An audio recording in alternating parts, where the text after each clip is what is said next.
Welcome back to day 2 of our annual Digital Marketing Week event. For those of you who were unable to join us for day 1 yesterday, we are honoring Einstein's birthday all week long and preparing you to future-proof your business. So welcome everyone to our 2022 Digital Marketing Week.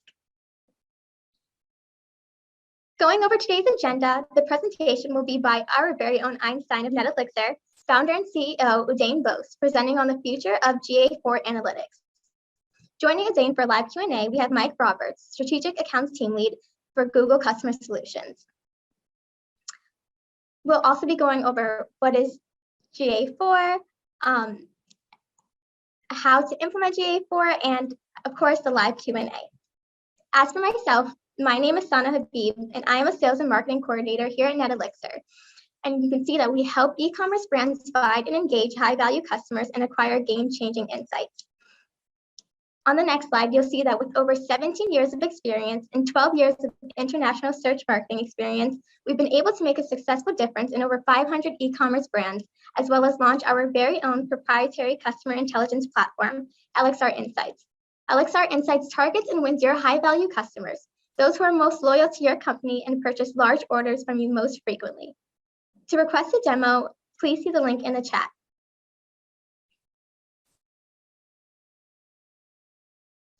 So let's start off with a poll question. How would you rate your Google Analytics knowledge? I'll give you about 30 seconds to answer. Okay, so most of you say you're a beginner, so hopefully after today, you can all say you're experts.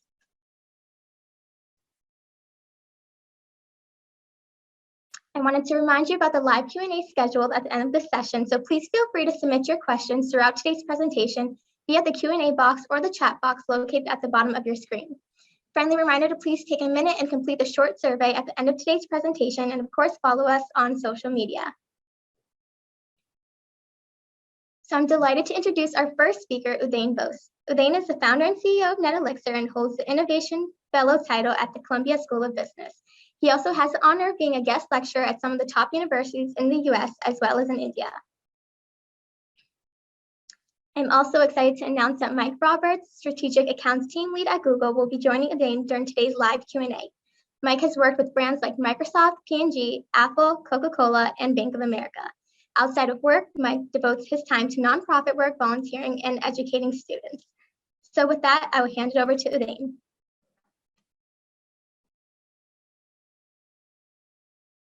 Thank you so much, Sana. Hi, everyone. Welcome to day 2 of the Digital Marketing Week. This incidentally is our 9th Digital Marketing Week. We started this in 2013, and this has really been more of a celebration of our favorite Albert Einstein's birthday. It's interesting that we are discussing on day 2 essentially what is the future of the Google Analytics or the future of analytics in the cookieless world. Now, just for all the attendees, a little bit of a context to as to why we really sort of came up with this presentation topic and how exactly we have really structured the presentation. So the entire conversation started about a month back at one of the industry conferences, where a simple question: how many of you are really ready for the cookieless world? To an audience of about 80 retail e-commerce companies. Got a pretty muted yes response. It seemed that almost about 90% plus of the companies were not really, or at least did not feel that they were adequately prepared for the cookieless world.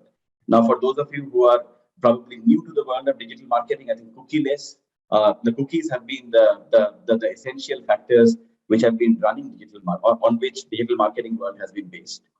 The entire infrastructure is based on something called third-party cookies, which really enables businesses to really track the overall consumer journeys from the first time they are taking an action all the way to the completion of the action, essentially. Now, in the new world, because of the privacy reasons, I mean, we have seen last year Apple's IDFA, whereby I think the third-party cookies were really disallowed or blocked, and there is a very similar occurrence which is expected in 2023 on Google Chrome browsers as well. So from that perspective, the fundamental of digital marketing, which is based on third-party cookies, is getting shaken. How should really marketers think about and prepare for this cookieless world? What does it really mean? What are the different tools that they should be using? And as we were having this conversation, the analytics tool which really emerged or has emerged as something which every marketer really needs to implement today was GA4 or Google Analytics 4. So what exactly is GA4? So Google Analytics 4 is uh, it's the most recent version of Google Analytics tracking, focusing on the cross-platform tracking. There's a key paradigm shift or paradigm change which really has happened with this version. It really moves from more of a session-based tracking and moved into a event-based tracking as such. So effectively, I think that paradigm shift, and I sort of discussed this with Mike also later during our Q&A session as well. This paradigm shift, what is the implication? How does it really impact marketers? How should we really think about it? We'll have a lot of these discussions later during our Q&A with the Google expert, Mike Roberts. Now, very specifically, just a quick evolution of how the Google Analytics really has evolved. It all started with Google's acquisition of Urchin, and in 2005, which was, and then followed by a GA2 Classic, then Universal, and GA4. Now, GA4, the four key components, and if you really just do one takeaway, I would really want to emphasize just these four key components essentially, which are key elements or integral parts of GA4. The first part is the cross-platform analytics. So essentially, you are for the first time able to track the web plus mobile app analytics under one roof. Everything is connected, and everything is connected around events, which essentially either are automatically created or you are sort of manually creating them yourself. The second part essentially leads to what I was mentioning about event-based data collection, consolidated tracking strategy around platforms, and it really helps you really build those customer journeys and analyze them. The third one, which is I think the key driver, which is going to be behind all these change, all this shift in terms of how we are really approaching the analytics world as well as at least in the marketing world, is the enhanced privacy protection. And the last part is, for the first time, Google is utilizing machine learning to really generate those automated insights as well. And more data which the GA4 has, the better it would be effectively in the once the third party cookie really sunsets in the new world. Now, if there was one piece of information that I would really sort of love for you to really take away from this slide, it's basically it's more power, but using a different paradigm. The paradigm here is you have to really define what an event is. The event essentially is any interaction or any action that you are expecting your visitor really to take from it, either your web properties or your mobile app properties as well. So that's, I think, the big difference. And how is it different? It is different from the earlier session-based or the browser-based tracking, where essentially once you are shutting the browser, the entire session was basically ended or shut. So that is, I think, the paradigm shift which really has happened. In terms of sort of moving on a little bit to the benefits of using GA4, there are a few. The first part is better tracking. Just because you are really building the entire event-based model, you are able to create events using a convenient UX, and it is a very, very low-code situation or a low-code system. So what you need to do is, as you are really setting up the GA4 properties, you really need to first of all name the property, define the property, put your property there. Then select the type of marketing interactions or actions that you really would want to track. It can be something like, I really want to track every downloads, right? I probably want to track every time someone makes a purchase. So you just have to track out as to what are your broad events that you really want your property to be focused on. You're not really setting any specific goals. Then after that, you are essentially creating the different models, different events or event-based models. For example, maybe one of the events can be, I really want to track every time there is a purchase completion. Another event can be, I want to track every time there is someone who is adding something to the shopping cart. Maybe even an event can be someone landing on the page and bouncing off within a certain amount of time.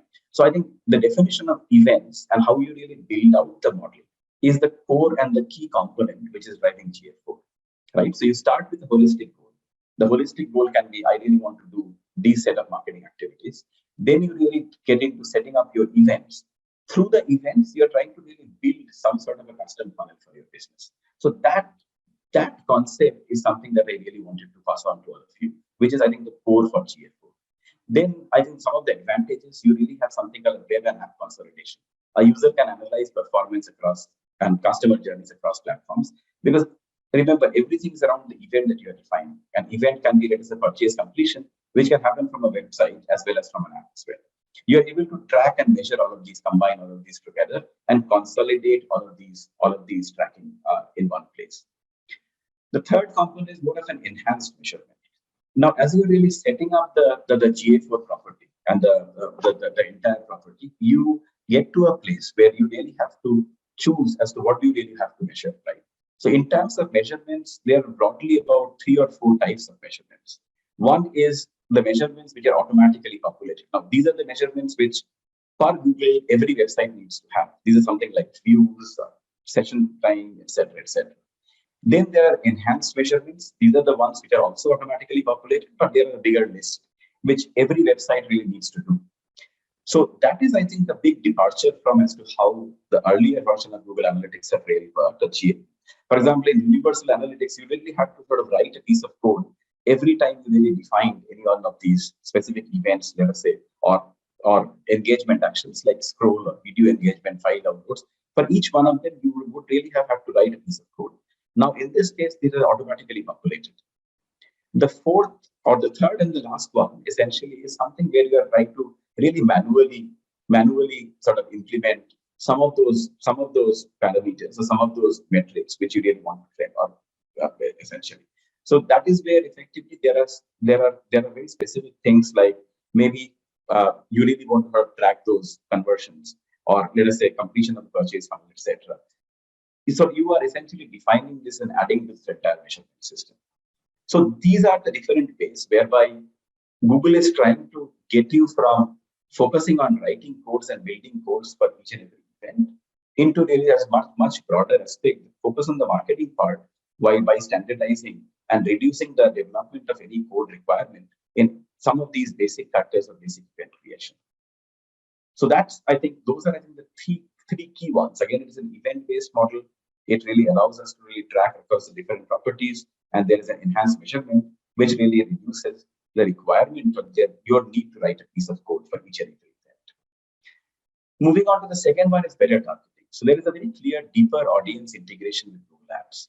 Now, effectively, in this thing, what essentially Google GA4 is trying to do by sort of configuring your system along with your Google Ads system, you can really build and maintain the audience list in greater depth. And it automatically removes the deduping, because again, remember, it is based on the events. So effectively, rather than tracking one separate action within the same session, let us say in the current world, the same session which is let us say on a website as well as an app, it would all be regarded, especially if it is coming from one person, as one single session in the event-based system. So thereby you are reducing the chances of any duplication happening, and that is what really helps you to build much more relevant and much more clean, let us say, overall audience integrations with Google Ads. The next one is customer lifecycle frame reporting. You are able to track and really create much better reporting and targeting as you are essentially building out the entire funnel. And last but not the least, you are able to essentially collect the user identity through a combination of user IDs, the Google Signal, the device IDs, and in addition, obviously, to the first-party cookies that you have. So you're essentially building out and getting the Cookieless work, which I think is an extremely key component here as well. Let me move on, and I'm just trying to sort of rush in. It's a lot of information. Most importantly, it's a paradigm shift. So again, I understand that you may have questions. If there are any questions, happy to really sort of answer them after this session. I would love to I would really love to share with you some of the documentation that we have created as well, which breaks down almost like step by step. How do you really go about implementing GA4? I have some slides at the end of this presentation as well. But most importantly, I want to just rush through and have this conversation with Mike to get a more deeper perspective from a marketer's side into each one of these points as well. So let me move on to the third and the final part. What is the advantage or benefit of launching or implementing GA4? It is basically an easy funnel management customer journey tracking.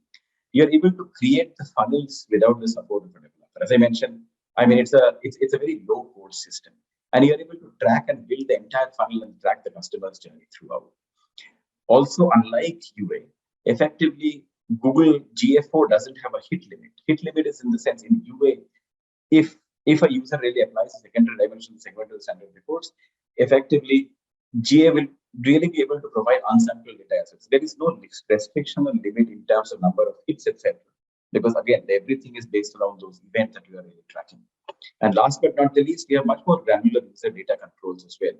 Since GA4 complies perfectly with the data privacy laws, such as GDPR and CCPA.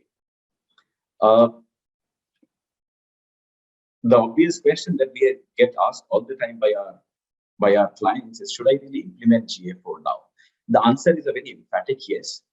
However, at this point in time, the GA4 still is at the development phase. There are certain kinks which are still being sort of, it's more of a beta phase. I would probably sort of classify it in all humility. The reason is there are certain areas where you may not really find that level, that depth of reporting, essentially, which you can really get in UA. Also, there are certain data mismatches which sort of happen. For example, if you really go to the real-time tracking section of GA4, let us say you are tracking a particular metric. If you really go on to the reporting section, which is the explore section in GA4, you probably may not be able to find that report for maybe 1, 2, 3, 4, 5. We have even seen sometimes it has gone up to about 24 hours as well. So there is a little bit of a gap in terms of how the data really flows within the system between actual real-time tracking as well as the actual reporting as well. However, having said that, there is one very strong argument which I sort of place, which really makes it almost imperative for everyone to really implement GA4. And that is because this entire system's machine learning capabilities. So effectively, what is happening is with any and every piece of data that is being tracked, every event that is getting tracked, effectively, that is getting in and feeding the entire machine learning driven system or the machine learning algorithm which has been developed by Google. And this would be extremely handy once the third-party cookie really deprecates in 2023, essentially because you'll be able to sort of make those predictions in a lot more comprehensive manner once you really have exhaustive data that's already being sort of pumped into the GA4 platform. Also, sort of Google being Google, we are very confident that their team is working hard to solve all the minor kinks which essentially currently exist in GA4. We believe that in the cookieless world, GA4 would be literally the gold standard when it comes to analytics as well. Eventually, we believe again that the entire Google Analytics may really consolidate its entire ecosystem using GA4 and may no longer really support universal analytics. Currently, GA4 helps combat, as I mentioned, the third-party cookie deprecation, and it really needs time to accumulate this historic data. When we were talking about, the more data you feed to the system, the better it becomes over time. And it really requires additional training as well to really use GA4 versus UA as well. So I think that entire process is why we believe that you should really be implementing GA4 right now. How do I implement GA4? I get a little technical, but I'll just quickly browse through this part because I really want to get into having this conversation with Mike into more of the holistic parts of this entire thing. But really quick, and as I mentioned, feel free to send us an email, and we'll be more than happy to share a very detailed, almost like a documentation, how exactly can you really set up your GA4 tags and create a GA4 property and place a tag, either GA4 tag through the GTM system or maybe through the directly sort of manually sort of copy paste the GA4 tag as well. So step one essentially is creating a GA4 property. Create a property, enter the name of the property, and select the reporting time zone and currency. If you already have UA, you can go to the UA property just through one click. You really have to add the GA4 setting system and create the GA4 property. The second stage is creating the data stream and getting the measurement ID. This measurement ID is the connector. So essentially, there is an automatically generated measurement ID, which effectively just go ahead and really place effectively on the different places on the website that you want to track. As I mentioned, place the global site tag snippet into the head, the header tag. Copy the global site tag into the header section of HTML.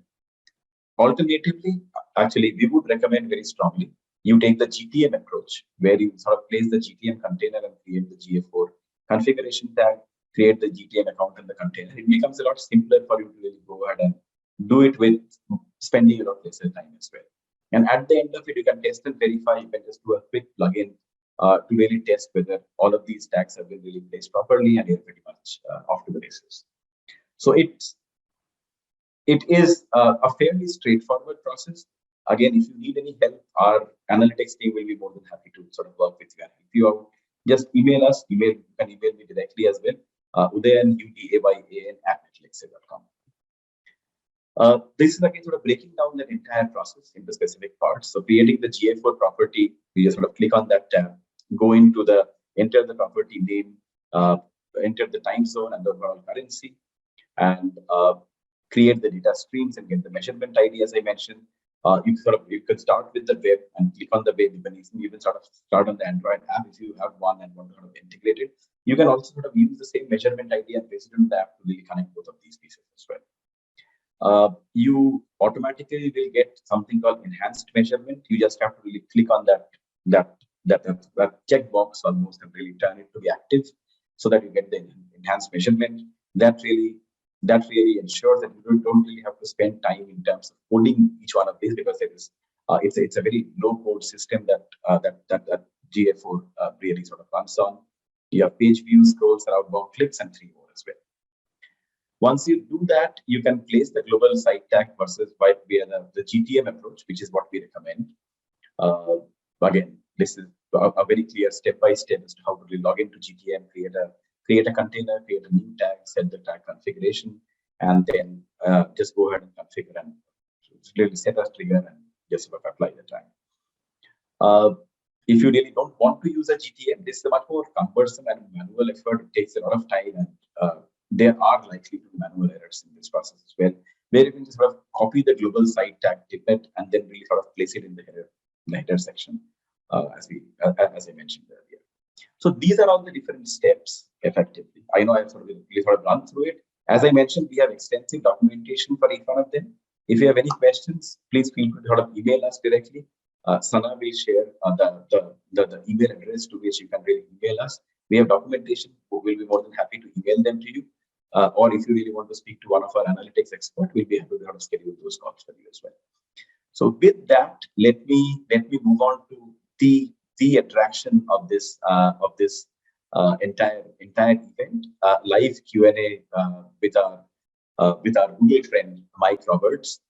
He's an expert in GA4, and we will really have a quick Q&A.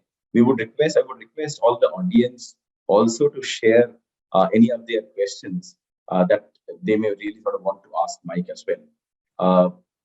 Again, Mike, I think we probably can start the conversation now.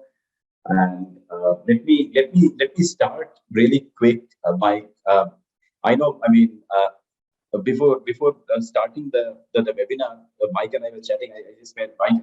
I mean, your entire resume is so impressive. Specifically, the help and the work that you have done in Cambodia is really, really impressive. So from there to taking an interest in Google Analytics, we have quite a few beginners today, Mike. So tell us a little bit about the transition that Mike sort of did from a completely different area to being an avid patron of, let us say, Google Analytics and user of Google Analytics as well.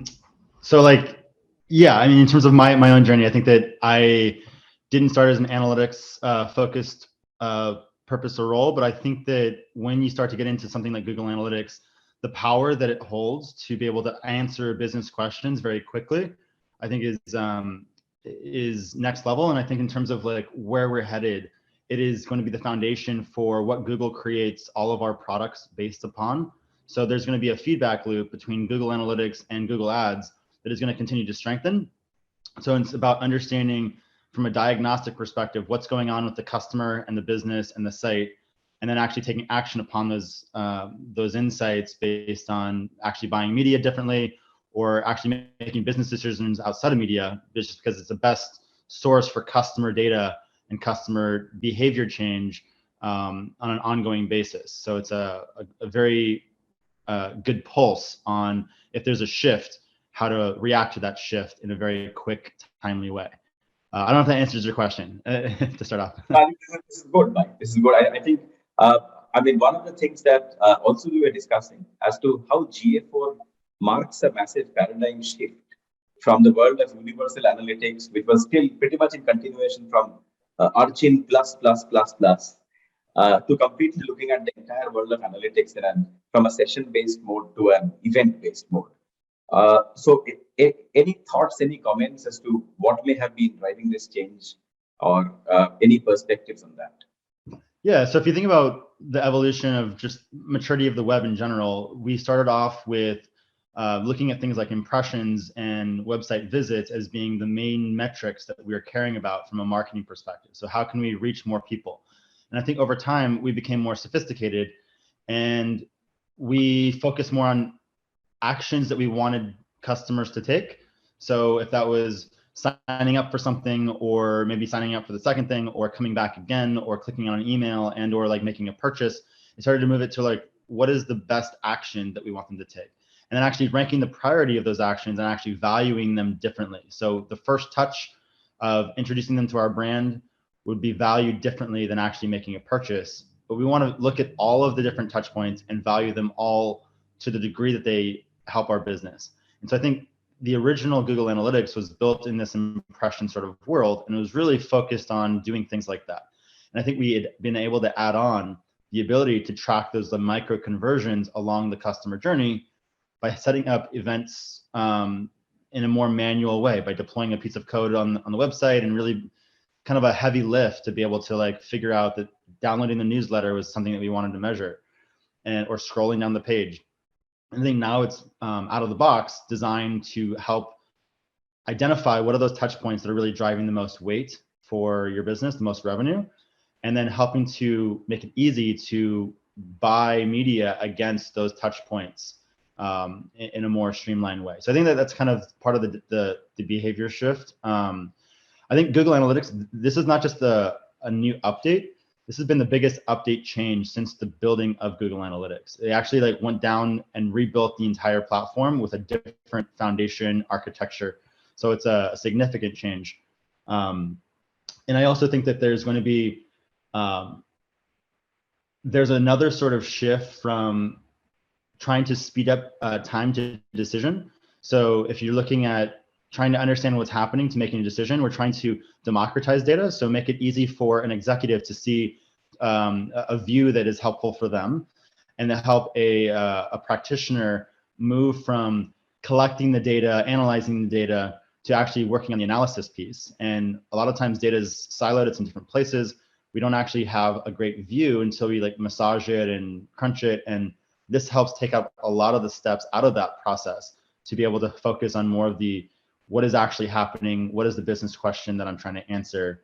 So I think that there's a lot of like workflow benefits that we're also trying to help from an industry perspective. There's also, you know, a big push towards data science and predictive modeling, and how do we with what's happened in the past, understand what's going to happen next. And this automates a lot of that. So if you think about, you know, lifetime value is a concept that marketers have started to build out, but it's a challenging thing to execute. To understand lifetime value, you have to understand who are our most valuable customers, and then how valuable will they be, not just in this purchase today, but over the next several years. And this has an automated way to say, this is actually a model that helps you calculate all of that and surfaces it proactively. So you can build an audience based on these 3 different groups, value them differently, spend different amounts of money against each of them. And so this is like trying to take something that was very manual and difficult and make it a lot more friendly to be able to actually use it by more types of companies. So those are some examples, I think. That's great. That's great. Thank you. Just a quick question. I mean, typically in the company, e-commerce organization, is it mostly the marketer who's likely to benefit the most, or are there other folks as well, or other departments who are likely to benefit the most? Or I think there's, are likely to benefit from GA4 essentially? I think there's actually a lot of departments and roles that would benefit. So there's certainly repeatable questions that you want to be able to answer the same way over time. So you have a monthly report on how things are going. There's an executive view that might be helpful for them to not have to go and ask somebody, for that report, and they don't have to spend time building that out. They can actually just go directly into the tool if they wanted to. I think there's also roles such as like finance teams that are trying to figure out how much budget should we be allocating towards marketing or towards certain channels that actually would be able to have a view.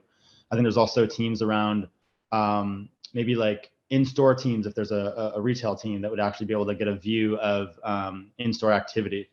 I think there's also teams around like business intelligence teams that are just trying to understand what is going on with the business, and they're more on like analysis and reporting to executives that would be able to use it for an insight data, for data to inform their analysis. And then there's obviously the media teams, which is, you know, the teams that are buying media against driving customer acquisition. So I think there's a large number of teams that would benefit from this. Thank you. Now you talked about, I think, the marketing use cases, and you talked about the CLV, customer lifetime value, basically, right? So one of the things that I must confess that I have personally struggled as a marketer, I'm being someone who is fanatically analytical about things, is how can really have an analytics module be there where you don't have to set goals, right? We have been so conditioned by since the days of Archie in 2005 and so on to setting goals. Now, in this case, there are no goals to be set.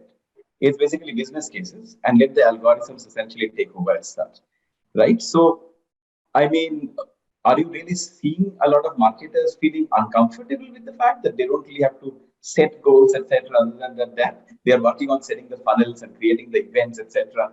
Does it really take somehow make the marketers feel that the power is taken away from them just because I'm not really setting the goals? I don't know. It's a good question. I think that something that is possible is that for marketers that are more advanced and they want to get more granular into having things be custom, they still have the ability to do a lot of that. But I think that we don't want to make it we want to make it easier for people who don't want to do that or can't do that. And so there's a starting point of having things be simpler, more automated, having a default that makes sense for most people. And even people and customers who want to have things be more custom, oftentimes those sorts of defaults are going to be good enough, and they're going to be actually the better option for them. They don't have to spend the time, like the time to benefit ratio is not worth having things be more custom and things. And so I think that there's a lot of steps to try to make things simpler in that way. So I think there's some people that feel that they want to have that really tight control, and you know, I think some of them may feel like they want to, moving away from that is that they don't have as much influence and things like that. But I think that they have enough control to where they're still able to do like a lot of the stuff they want to do. So if you still want to do your own lifetime value, you can still do that. It's just not required. I'm talking about them. So what are you observing in terms of some of the advanced marketers who have really embraced GA4? What are some of the use cases? Can you share some of them with us? Yeah. So I think if we take a step back, there's been a much greater, so first party data has always been really important. So if someone purchases from you and you have a relationship as a business with that customer, that relationship is you have first party data on that customer. The best marketers are really thinking about how do we take the first party data that we have and combining and integrating that with Google's data so we can understand how those people behave on other properties or across Google, as well as to find more people that are very similar to those customers. And what the best customers or clients are doing is they're thinking about what is the data that would be most beneficial for us to be able to reach customers with, and then how do we build out a strategy to collect that data in a privacy first consent mode way. So an example, maybe Nike wants to better reach runners, and so they actually build out an application that offers value in a genuine way to those runners, and they're actually able to get consent to reach them on marketing channels, and those runners are able to keep track of their runs and compare with their friends and be able to compete with them and all of those sorts of things. And so Nike is then earning the right to reach those customers on a marketing channel by saying we're offering value in exchange for this data that we're going to use, and we're getting consent that this is something that you're okay receiving from us. And so from a GA4 perspective, like one of the other changes is we've been able to combine web and app in a seamless way. Before it was kind of disconnected in a lot of ways. So this is an example where that application is able to get the consent by offering the value much more than a website would be able to offer value to those customers. And when those customers do go to the website to go and purchase, to shop, et cetera, we're then able to identify this as the same person and actually understand like this is actually a high value person because they actually run in the top 25% of like our customers. And so they put a lot more miles on the shoes. They're going to need more often replacements. And then I think that they're also thinking about being able to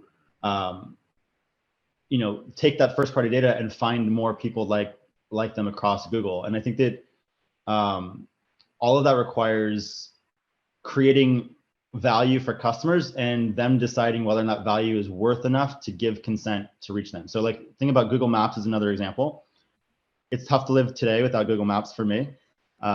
We have this value exchange where like if I give consent for them to know where I'm located and where I'm going, then they will give me turn-by-turn directions. And we need to be very transparent about what data we're collecting, what we're going to use it for, allow people to opt out if they don't want to use it.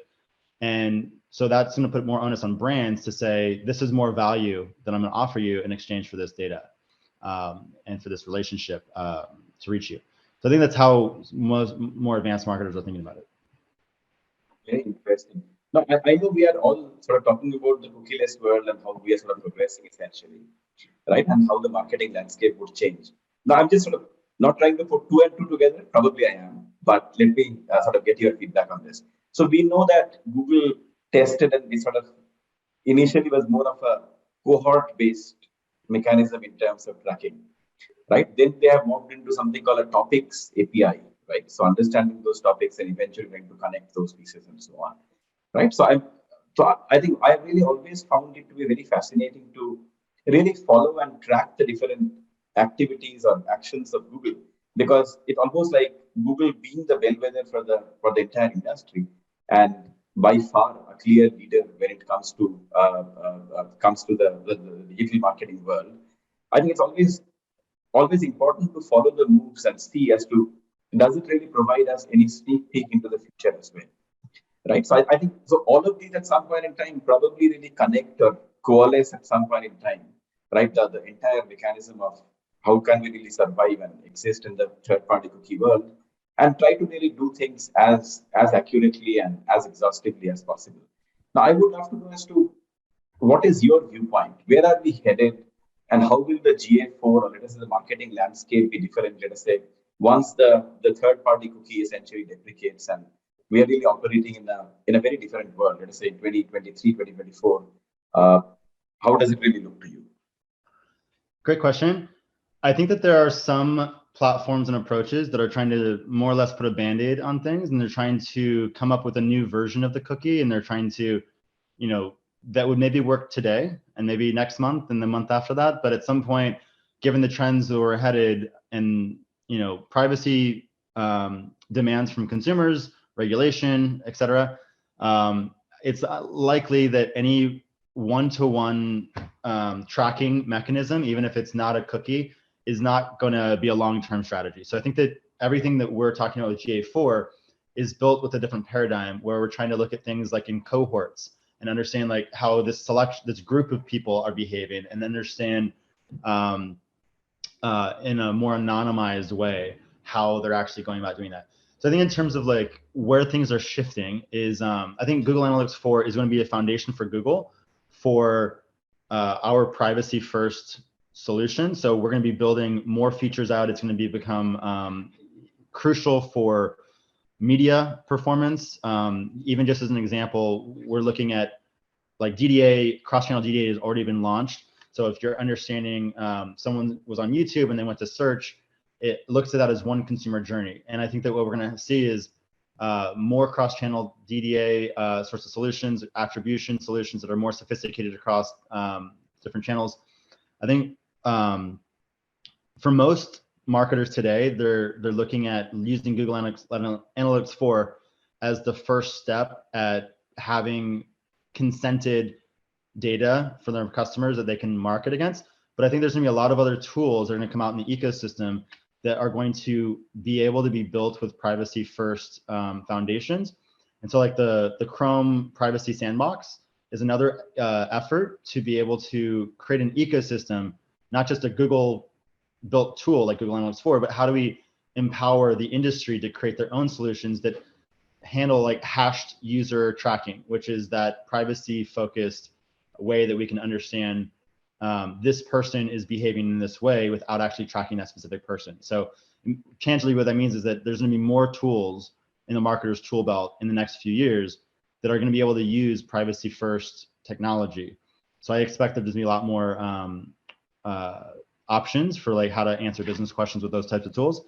I think there's also going to be a big focus on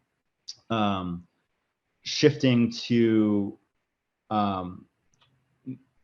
I think again more like democratizing data. I think we're going to be seeing a lot more role, not just an analytics team, but everyone's going to have an analytics sort of bent to their roles, and so they're going to actually need to become more fluent in actually logging in. I don't think it's something that someone can say this is something that is the analytics focused thing, and that they're only the ones that are using this. This is going to be something that everyone, to do their job, are going to have some sort of fluency in being able to like log in, understand how to get data out of it.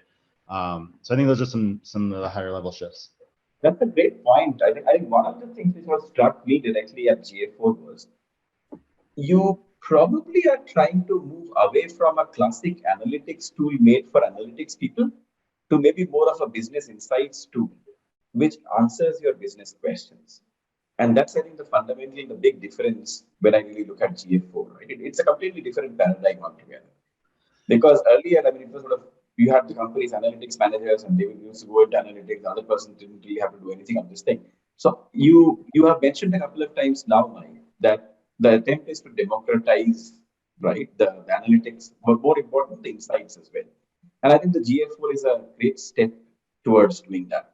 My question to you would be, how would the internal teams really need to redesign or rework their workflows so as to adapt to this new world, right? I mean, earlier we are used to a world where there is an analytics department, any questions that the marketing person has or maybe the finance person has, they ask those questions to the analytics team. So how will we need to reorient our workflows to operate in this new world?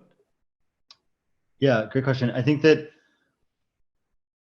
to what you just mentioned around like, I mean, I think that the goal of analyzing what's happened in the past is to make a decision about how we're going to change what happens in the future. And I think that one of the things this does out of the box is look at predictive analytics. So where are customers likely to be purchasing the next 7 days? Where are they likely to churn? And so I think that what used to require an analyst to be able to go in and figure that out and then make a report and send that to a decision maker, now the decision maker can log in and see that we expect that there's going to have this thing happen in the future. So I think that's one thing. I think another thing is that right now there's a lot of different data owners. You know, so there's someone who owns email data. There's someone else who owns like in-store data. There's someone else who owns like, you know, this part of the website data. And I think that we have a lot of different dashboards as a result of that. And so I think that there's going to be like a consolidation of dashboards across, you know, a company. So there's going to be custom dashboards built in Google Analytics, much more than having disparate dashboards across different business units. I think there's another dynamic of having the repeatable reports, the things that we're looking at every month, every week, every day, et cetera, built out and have them not require any lift to be able to look at those again, and having like any extra bandwidth put into like the analysis, the more custom things, as opposed to like, I think a lot of companies and agencies spend a lot of time building monthly reporting, and those types of things I think are going to become a lot less common. It already has, but I think it's going to be even more so. And I think that there's going to be, to what I mentioned earlier, right now a finance team, when they're trying to decide how much budget to give to different, you know, teams, they are requiring reports from marketing on how things have been going, and they have to put a lot of custom work into those analysis. I think the finance team will have direct access and actually understand in a more real-time way and be able to actually shift things more quickly. And another sort of area that we haven't talked about is with Google Cloud. And there's a lot of integration with Google Analytics 4 and Google Cloud, like BigQuery. allows a company to not just look at their marketing data, but maybe there's CRM data, there's data that is not marketing related that you can keep in Google Cloud, and it actually is able to really combine the marketing Google Analytics data with that other data in a central place. And I think that allows you to answer more business questions outside of marketing. So I think that there's going to be a lot of maturity that happens from a workflow perspective where marketing data is used to answer non-marketing questions, such as like supply chain. Like when they're trying to optimize supply chain, they're going to be looking at this sort of data. So those are some examples of like, I think the workflow adjustments potentially. This is fantastic, Mike. Well, I know we have quite a few audience questions, and this has been really, really helpful. I think it's fair to say that, Mike, this GA4 may be the most transformative event in analytics world in a very long time since really web analytics started. And since I think it probably may just redefine as to how digital marketing would really look like and get measured as well. But let me invite Sana, because I think she has some audience questions. Sana, feel free to share those audience questions with us. Yeah. Thank you, Udayan. So let's kick it off with question number 1 from the audience. What do I look out for to ensure my first-party data is clean, accurate, and sufficient? That's a great question. One of the most important things is getting consent to use the data for marketing purposes. So when you go to a website, a lot of times you'll see a pop-up that says like, do we have consent? And you can click yes or no. And there's consent management platforms that complement Google Analytics. So Google Analytics itself is able to do a lot of this heavy lifting for you, but it's helpful to use a consent management platform to be able to make it easy to capture consent on your website. And then you would have the ability to use it for marketing purposes. So you could add that to Google Ads, you could upload that to, and actually market against that. Great, thank you. And for question number 2, when will the full featured promise of GA4 be realized? So GA4 is, to the point earlier in the conversation, in order to actually leverage GA4 when it fully launches, you need to have 12 months of data in it to be able to actually populate all of the charts in it. So we recommend deploying the tagging now. And then over the course of 12 months, you'll be collecting that data in the background, even if you don't actually launch and use GA4 until later on. And then that's going to allow you to have the base level of features when it first sort of gets fully launched and you have access. And then I think there's going to be a slow feature add over the course of many years in the future. So I'd say next year is going to be when you're really able to have the full data collection and actually be able to use it with all the features we have today that we've been talking about. But it will continue to grow over time. Perfect. So I think just to sort of add on to this, Mike, I mean, GA4 is almost like an indicative of the new cookieless world. And in my purely personal opinion, I think we'll sort of see this evolve quite a bit as we really enter the cookieless world. So think of GA4 as more of a platform on which a lot of the things would be really built slowly. And again, I'm pretty optimistic that we'll be really actually unique problems which we may not really have tackled so far as well, which gives a very different and unique perspective to the businesses and helps them really take it to the next level as well. But that's the optimism part. Thank you very much, Mike, for this. Let me hand it back to Sana. I think you had some final few slides to complete, but yeah, Sana, off to you. Yeah. Thank you, Udayan. Thank you for joining us, Mike. Before you guys go, I want to share some special offers. NetElixir wants to introduce you to your high-value customers by downloading our latest Consumer Insights report, where we break down the search, shop, buy behavior for high-value customers across 9 retail categories. Visit NetElixir.com/faces to download or press the link in the chat. For the next offer, we want to prepare you for the future of marketing.